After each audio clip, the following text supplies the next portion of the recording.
మహిళలు ఈ రోజుల్లో కుటుంబాలని లీడ్ చేయడమే కాకుండా సొసైటీని లీడ్ చేస్తున్నారు, కంపెనీని లీడ్ చేస్తున్నారు, దేశాన్ని లీడ్ చేస్తున్నారు, ఈవెన్ విశ్వాన్ని ఏలుతూ ఉన్నారు. కానీ వాళ్ళు పక్క మనిషికి ఈవెన్ భర్తకు కూడా చెప్పుకోలేనటువంటి ఒక బాధాకరమైన ఇన్ఫెక్షన్ ఏంటంటే వెజైనల్ ఇన్ఫెక్షన్. వెజైనల్ ఇన్ఫెక్షన్ వచ్చినప్పుడు వాళ్ళకి ఫస్ట్ తెలిసేటటువంటి సిమ్టమ్స్ ఏంటంటే ఇచ్చింగ్, భరించలేరన్నమాట. దాంతోపాటు వైట్ డిశ్చార్జ్, తర్వాత యూరినేట్ చేసేటప్పుడు మంట, ఇవి రిపీటెడ్గా వస్తూ ఉంటాయి. మాకు వెజనల్ ఇన్ఫెక్షన్స్ వచ్చినాయి, డాక్టర్ గారిని కలిసినాము, డాక్టర్ గారు మెడిసిన్స్ రాసినారు, వాడినాము, తగ్గింది, మళ్ళీ వస్తూ ఉంది, ఎన్ని దగ్గరలు తిరిగినా కానీ ఇదే పరిస్థితి ఉంది, భరించలేకపోతున్నాము, ఇంటిలో కూడా కాన్సన్ట్రేట్ చేయలేకపోతున్నాం, కోపం వచ్చేస్తుంది, ఇరిటేట్ అయిపోతున్నాము, ఈవెన్ వర్కింగ్ ప్లేస్లో కూడా వర్క్ మీద కాన్సన్ట్రేట్ చేయలేకపోతున్నాము. వెజనల్ ఇన్ఫెక్షన్స్తో చాలా సఫర్ అవుతున్నారు. ఇలాంటి వెజనల్ ఇన్ఫెక్షన్స్తో సఫర్ అయ్యే వాళ్ళకి మన దగ్గర సప్లిమెంట్స్తో మళ్ళీ వెజనల్ ఇన్ఫెక్షన్ రాకుండా ప్రివెంట్ చేసుకునే దానికి 2 సప్లిమెంట్స్ ఉన్నాయి. ఒకటి వచ్చి ఫెమిడిలైట్. ఆ ఫెమిడిలైట్ ఏంటంటే వెజనల్ స్పెసిఫిక్ ప్రోబయాటిక్. దీంట్లో 2 ఇంపార్టెంట్ స్ట్రెయిన్స్ ఉంటాయి, lactobacillus rhamnosus HN001, lactobacillus acidophilus LU14. ఈ 2 స్ట్రెయిన్స్ US డానిస్కో కంపెనీ నుంచి ఇంపోర్ట్ చేయడం జరిగింది. ఈ 2 స్ట్రెయిన్స్ అంటే ఒక క్యాప్సూల్లో ఉంటే డైలీ ఒక క్యాప్సూల్ నైట్ డిన్నర్ తర్వాత తీసుకుంటూ అట్లీస్ట్ ఒక 3 months వాడితే గనక వాళ్ళకి గుడ్ బ్యాక్టీరియా అక్కడ రిస్టోర్ అయ్యి మళ్ళీ వెజనల్ ఇన్ఫెక్షన్ రాకుండా ప్రివెంట్ చేసుకునే అవకాశం ఉంది.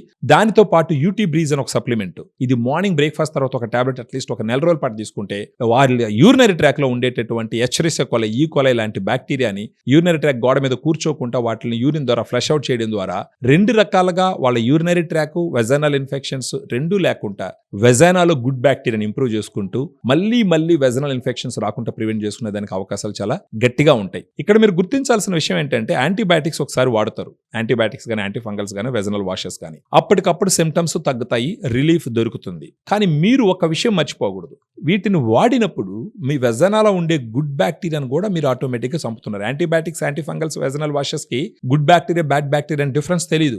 ఉన్న బ్యాక్టీరియాస్ అన్నిటిని చంపుతాయి. సో బ్యాడ్ బ్యాక్టీరియాని చంపాలి, at the same time good బ్యాక్టీరియాని కూడా చంపడం జరుగుతుంది. అందువల్ల ఏంటంటే మళ్ళీ మీ యూరినరీ ట్రాక్ ని, వెజైనాని అక్కడ కాపాడడానికి గుడ్ బ్యాక్టీరియా లేనందువల్ల over a period of time మళ్ళీ బ్యాడ్ బ్యాక్టీరియా గ్రో అవ్వడం వల్ల మళ్ళా ఇన్ఫెక్షన్ వస్తూ ఉంది. సో ఇది ఒక కంటిన్యూస్ సైకిల్ లాగా తయారైపోయింది. సో ఎవరికన్నా సరే వెజనల్ ఇన్ఫెక్షన్ ఉన్నప్పుడు మీరు already antibiotics, antifungals, vaginal washes తీసుకుంటుంటే ఫర్దర్గా మీకు ఈ ఇన్ఫెక్షన్స్ మళ్ళీ రాకుండా ఉండడం కోసము ఖచ్చితంగా మీరు ఫాలో అవ్వాల్సినటువంటి ప్రోడక్ట్స్ వచ్చి ఫెమిడిలైట్, యూటీ బ్రీజ్. దీని గురించి ఫర్దర్గా మీరు తెలుసుకోవాలనుకున్నప్పుడు మాకు ఈ వీడియోలో ఉన్నటువంటి నంబర్కి ఫోన్ చేస్తే మీకు కంప్లీట్గా ఎక్స్ప్లెయిన్ చేసి ఈ సప్లిమెంట్స్ ఇవ్వడం జరుగుతుంది. ఇవి సప్లిమెంట్స్ కాబట్టి డాక్టర్ ప్రిస్క్రిప్షన్ అవసరం ఉండదు, మీరు సేఫ్గా వాడుకోవచ్చు.